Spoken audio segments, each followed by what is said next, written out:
जो रेखा जी है वो इतनी अच्छी तमिल बोलते हैं, मुझे ऐसा लगा कि वो तमिल है, she is married to Gujarati, मगर ये बहुत ही अच्छा है कि she is a Gujarati, Tamil बात करती है, तमिल लिखती है, तमिल बोलती है। यही अच्छा है, ये अद्भुत है कि हमारे हिंदुस्तान में हम कहीं भी को कोई भी प्रांत हो, हम सब लैंग्वेज बोलना चाहिए।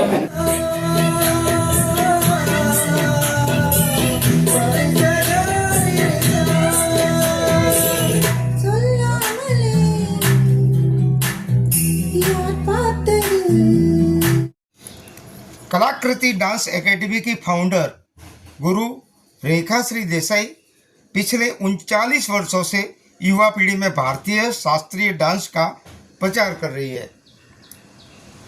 गुरु रेखाश्री पारंपरिक गुरु शिष्य परंपरा में विश्वास रखते हुए अपने शिष्यों के बीच भारतीय संस्कृति के मूल्यों का संचार कर रही है।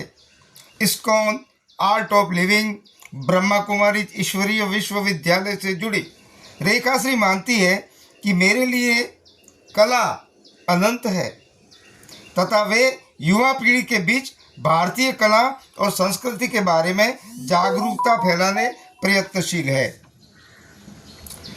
नृत्य पूजा को सर्वोच्च रूप मानने वाली रेखाश्री द्वारा भारत रत्न गान सामग्री लता मंगेशकर हॉल मीरा रोड में कलाकृति डांस एकेडमी तथा तमिल ईसाई संगमम के संयुक्त तत्वाधान में कार्यक्रम का आयोजन किया।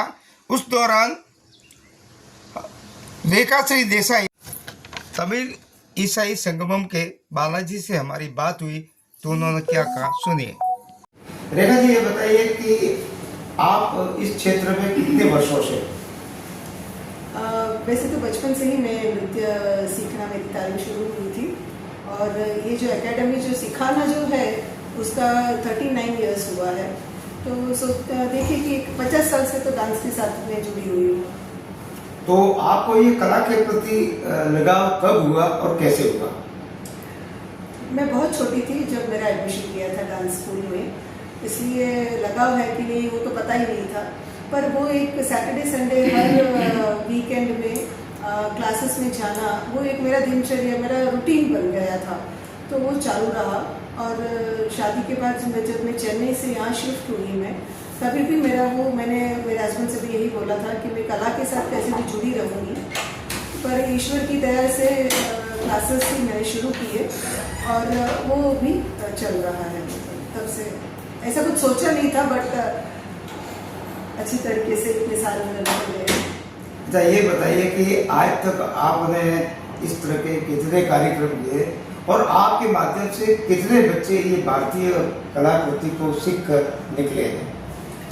वैसे तो 10,000 से ज़्यादा स्टूडेंट्स आके गए हैं इतने सालों में, पर उसमें एक रहता है कि एक 7 लेवल का एग्ज़ाम रहता है और उसके बाद अरेंगेट्रम होता है। वो लेवल तक कुछ 120 स्टूडेंट्स मेरे पहुँचे हैं। आज जो यहाँ पर लता मंगेशकर थिएटर में मेरे ख्याल से दिन भर के कार्यक्रम है, और तो इस कार्यक्रम के बारे में बताइए। ये एक 12 घंटे का कार्यक्रम है, कल्चरल प्रोग्राम है जिसमें डांस है, ड्रामा है, म्यूजिक है, इंस्ट्रूमेंट है, डिबेट है। अपनी जो प्राचीन कलाएं हैं अपने देश की, वो हेरिटेज को जिंदा रखने की एक प्रयास है मेरा। नृत्य का तो मैं मेरे साइड से कर ही रही हूँ, पर आज हमने म्यूजिक वगैरह का भी लिया है, ड्रामा, डिबेट, ये सारी चीज़ें रहेंगी।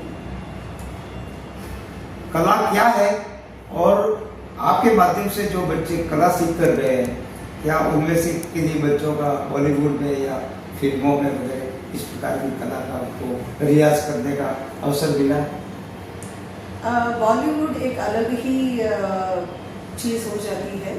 हम लोग जो क्लासिकल में जुड़े हुए रहते हैं वो जनरली हम टीवी पे आते नहीं हैं। हमारा ऑडियंस अलग है। हालांकि मुझे खुद ही जब मैं मुंबई आई थी और कलाकृति अपना अच्छा प्रोग्राम्स हो रहे थे अपने, तो मुझे ऑफर मिला था मुझे बॉलीवुड में। बहुत ही अच्छा एक सीरियल में आया था, बट उनका कंडीशन ये था कि मैं कलाकृति बंद करूँ और उनके साथ में 3 साल का कॉन्ट्रैक्ट करूँ, ऐसा था। तो मैंने वो नहीं किया क्योंकि कलाकृति डांस एकेडमी मेरे लिए बच्चे जैसा है। और मेरा क्लासिकल की तरफ थोड़ा ज़्यादा झुकाव था, बॉलीवुड से ज़्यादा।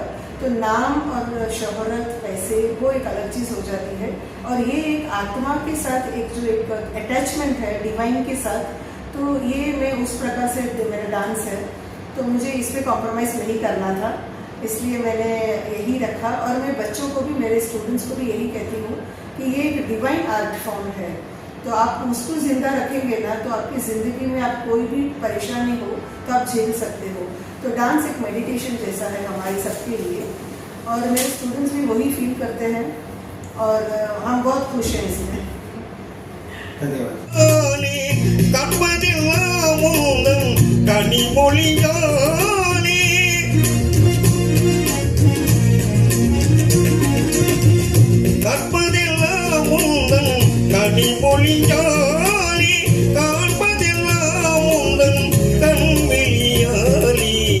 बालाजी है।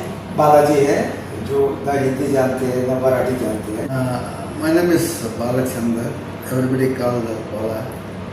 So basically, I am from shipping industry. Presently, I am working in Uganda in the logistics company. And from the childhood, I am very much interested in music, and especially singing songs. So I formed a team in 2021 as a group. It's called the Tamil Isai Sangam. So we have completed 5th year, and we have done program in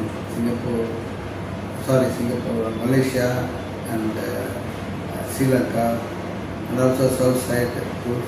And first time, as he said, I invited her for a chief guest, as a chief guest in our program. So she came. Suddenly we thought we combine and we'll have a program in Bombay. So accordingly we have scheduled and performing successfully. In this program, how many students coming from South India, Chennai? Here, this is not a school or a teaching profession. This is a form of members. Everybody who sings. It is a group It's of only singing. And in addition, we explore our activities like performing dramas, Pattimantam debates, like that. So we have been doing that. This is not we are not teaching to anybody. We are learning and we are singing and we are encouraging the members and we are entertaining the people. In this program, Meera Bhainder, how feel? I am very much delighted. Now I am very happy. I cannot express because the way the arrangements is first time before the big audience in auditorium we are performing. Though we have performed in auditorium Chennai, but this is a magic mega arrangements which I never expected. I am very happy today because, as you said, Rakaba is known to me for more than 40 years from college level friendship, and I am very happy. कहावत है, प्रेम जो केवल समर्पण भाव को ही जानता है। आपको न तो मराठी आती है ना आपको हिंदी आती है, उसके बावजूद भी आपने जो कहा वो कला को समर्पण। ये जो कार्यक्रम हुआ है तमिल ईसाई संगम और ये डांस अकेडमी, आप रेखा जी को लेकर क्या कहेंगे? She is dynamic.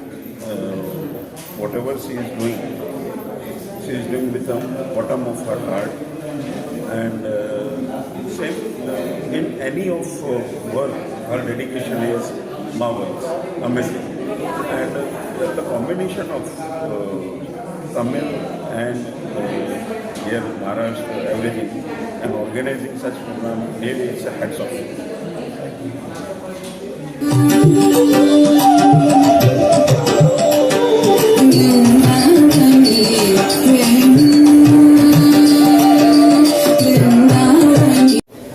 ये बहुत ही अच्छा इनिशिएटिव है। मैं हूँ तमिल फ्रॉम केरल और मुंबई में पैदा हुआ हूँ। मेरे ग्रैंडफादर ब्रिटिश टाइम में आए थे, और ये बहुत ही अच्छा इनिशिएटिव है कि तमिल और नॉर्थ हम दोनों को मिला रहे। जब भी काफ़ी अभी विवाद चल रहा है, इसका एक अच्छा एग्जाम्पल है कि भाई ये दोनों मिल सकते हैं। और कौन मिला सकता है? हमको म्यूज़िक मिला सकता है, डांस मिला सकता है, जिसका कोई लैंग्वेज ही नहीं है। तो मैं बहुत खुश हूँ, और प्रोग्राम भी बहुत अच्छा, रेखा जी ने बहुत अच्छी तरह से ऑर्गेनाइज किया है। तमिल ईसाई ने भी बहुत अच्छा प्रयास किया है, बहुत अच्छे कलाकार को लाया यहाँ पर, और ये बहुत ही अच्छा शोकेस है। मैं तो सोचता हूँ कि और लोग आना चाहिए कार्यक्रम देखने के लिए। यानी मैं एक्सपेक्ट कर रहा था कि मॉर्निंग में नॉर्थ इंडियंस आए और इवनिंग में साउथ इंडियंस आए तो और अच्छा इसका मिलन हो जाएगा। तो भी होगा। धन्यवाद।